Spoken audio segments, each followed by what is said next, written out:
Be a blessing, an instrument of God's mercy and justice, of God's desire to fill the hungry with good things, to lift up the lowly and casting down the mighty from their thrones and teaching lessons to the greedy. Kaya nga po, pwede pala, nandami mong grasya tinanggap sa buhay. And you cannot become a grace to others because natatapos lang sa iyo ang grasya. Ang tawag doon, disgrasya. In the name of the Father, the Son, the Holy Spirit. Amen. May you have a blessed life. Yan po yung panalangin ko sa inyo. May you have a blessed life. But what does it mean to be blessed? In the Gospel today, we heard Elizabeth full and filled with the Holy Spirit. When she met Mary, she greeted her, "Hail Mary, full of grace. Blessed are you among women." This is our prayer when we pray the Rosary. Hail Mary, full of grace, the Lord is with you. Blessed are you among women. Even in the Gospel last night, Vigil Mass for the Feast of the Assumption, there is this woman in the crowd while Jesus was preaching. Somebody may be so impressed, so happy for Jesus. She shouted, "Blessed is the womb that nurtured you." And yet Jesus answered, "And blessed is he or she who heard the will of the Father and made it true to her life." This is the blessedness of Mary. This is the blessedness that I pray for you. In Spanish, when you say thank you very much, you say muchas gracias. I will not forget that because my name in Latin is Deo Gracias. Thanks be to God. Salamat sa Diyos. And it's the same word gracias or gratias is the root word of gratitude, of gratefulness, of graciousness. And when you are gracious, grateful, you recognize that your life is indeed joyful. Recognizing a grace-filled life.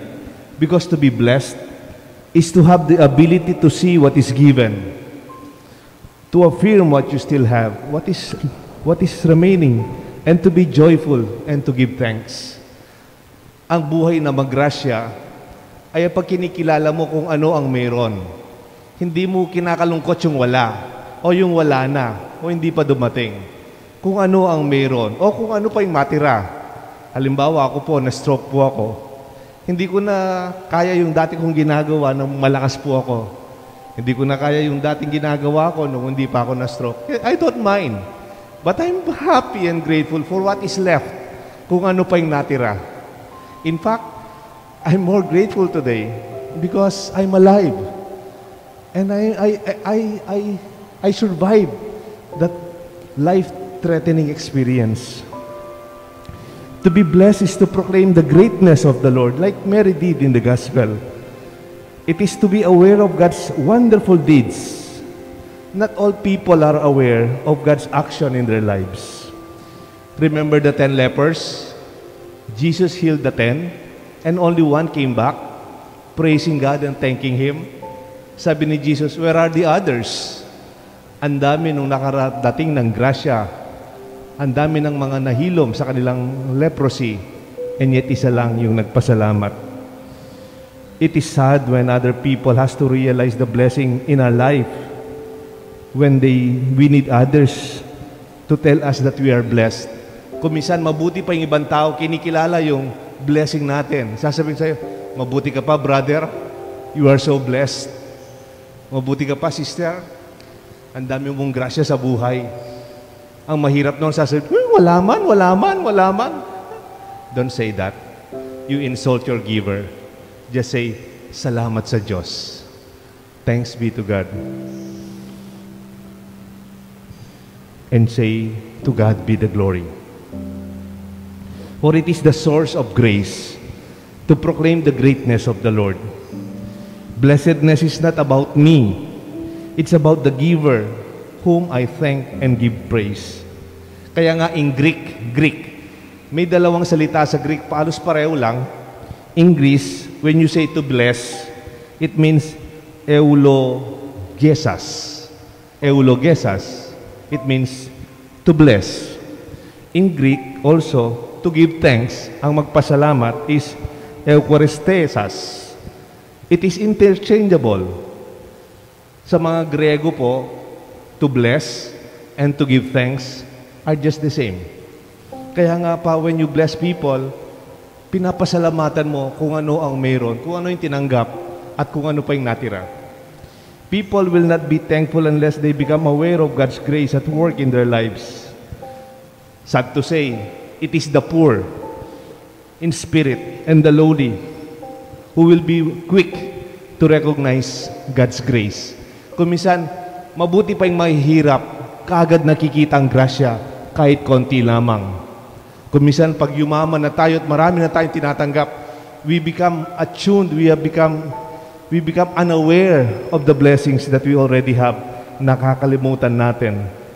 When some virtual nobodies show incredible greatness at the point at God's as the true source of whatever greatness is manifested through them, they are living proofs or living witnesses of God's grace. Remember Paul? Sabi ni San Pablo, Lord, remove my weakness.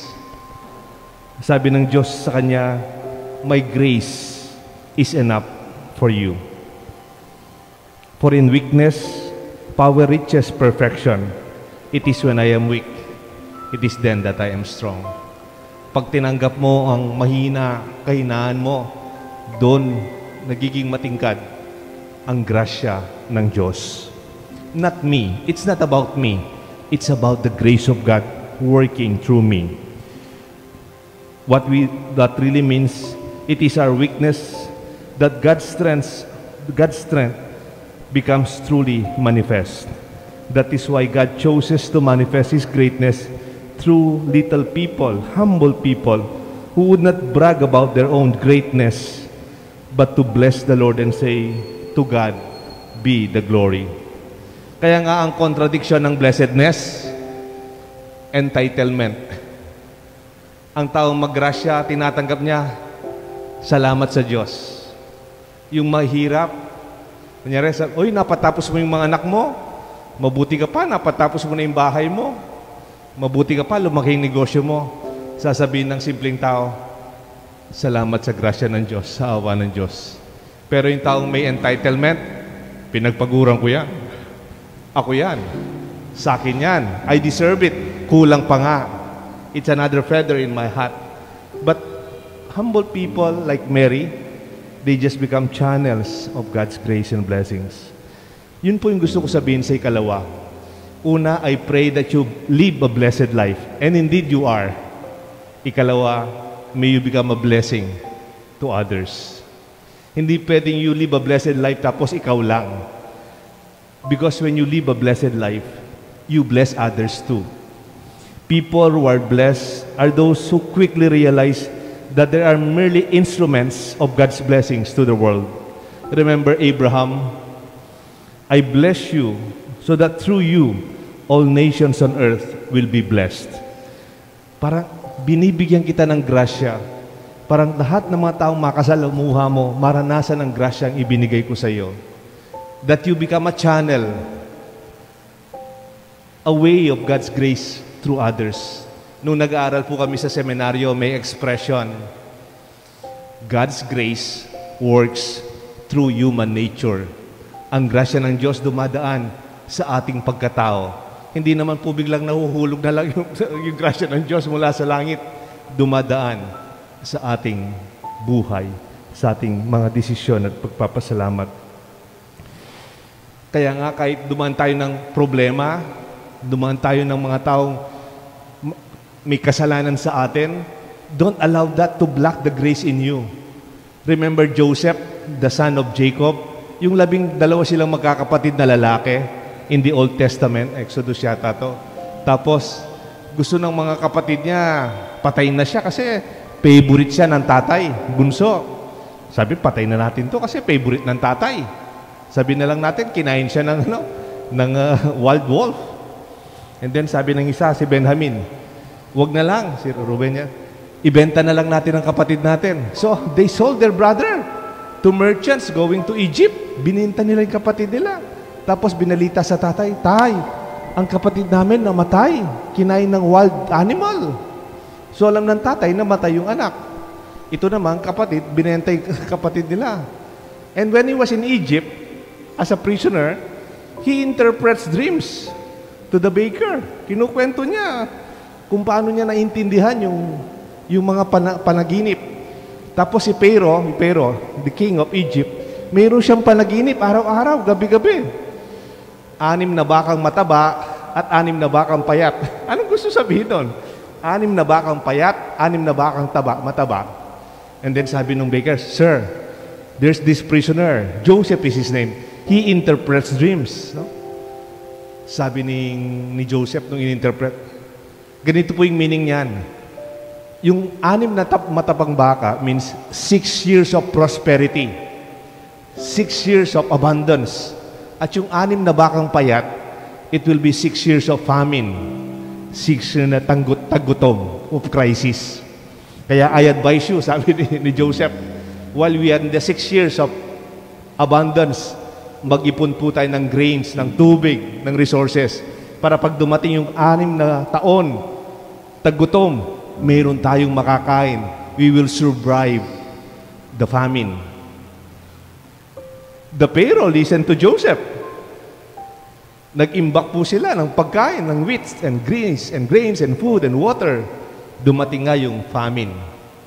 Alam niyo po, sa pagkabilib ng hari kay Joseph, he was elevated into an administrator of the kingdom. Siya po yung taga-distribute ng resources. Parang pag meron tayong relief distribution, yun po, siya po yung in charge. Parang tagbibigay tayo ng community pantry, nakapiling mga tao, siya yung nagbibigay, si Joseph. And then nakita ni Joseph itong mga kapatid niya, yung binenta siya. Dineclare na siyang patay, buhay pa siya. Nakita niya yung mga kapatid niya, yung mga kapatid niyang walang niya, sorry. Hindi man po siya nagalit. He did not allow the sin of the past to block the grace through him. Hindi niya inayahan yung kasalanan ng nakalipas, kasalanan ng ibang tao, to stop him from being a grace even to them. Kala ng mga kapatid niya, galit pa siya, o baka paaresto niya, o paalisin sila. Sabi lang niya, nasan si tatay? Call him. And then, he cried and embraced them. Sabi ni Joseph, I was sold as a slave in Egypt. It is a crime that his brothers must pay. But God's way of saving the whole world from famine, that God can write straight even in crooked lines. Sabi pa ni Joseph, siguro talagang binenta ako dito sa Egypto para magkaroon ng solusyon itong problema natin sa tagutom. Kahit hindi maganda yung nangyari, Joseph described his experience to be gracious. Kayo po, meron kayong karanasan na kung minsan hindi maganda sa nakalipas, you can use it as a way of making good and God's mercy. Allow the grace of God to flow through you. Be a blessing, an instrument of God's mercy and justice, of God's desire to fill the hungry with good things, to lift up the lowly and casting down the mighty from their thrones and teaching lessons to the greedy. Kaya nga po, pwede pala, nandami mong grasya tinanggap sa buhay. And you cannot become a grace to others because natatapos lang sa iyo ang grasya. Ang tawag doon, disgrasya. Remember Saul, King Saul? He was a gifted king. He was chosen and anointed by God as king. And yet when David was rising as a young man, he was so envious. Hari siya, tapos he was envious up to the point that God was so disappointed. And God replaced him with David. Pwede palang hari ka, and then you are insecure. Remember Herod? Herod is a great architect, a great builder, a great engineer. He built Jerusalem, the temple and the palace, expanded the territory of Israel. And yet, nung isinilang si Jesus, the new king of Israel, he was so insecure. He could not let go of his gifts. Kabaligtaran yung tatlong hari from the other countries, ang mga dayo, the Magi, they were bringing their gifts, offered it to the Lord, and knelt down before God. Si Herod, he was so graced, he was so blessed, pero tinago niya, full of insecurities and fear. He cannot share it. He was so afraid. And that went to history. He was a disgrace to the people of Israel. Nasa iyo po, you can be blessed, salamat sa Diyos.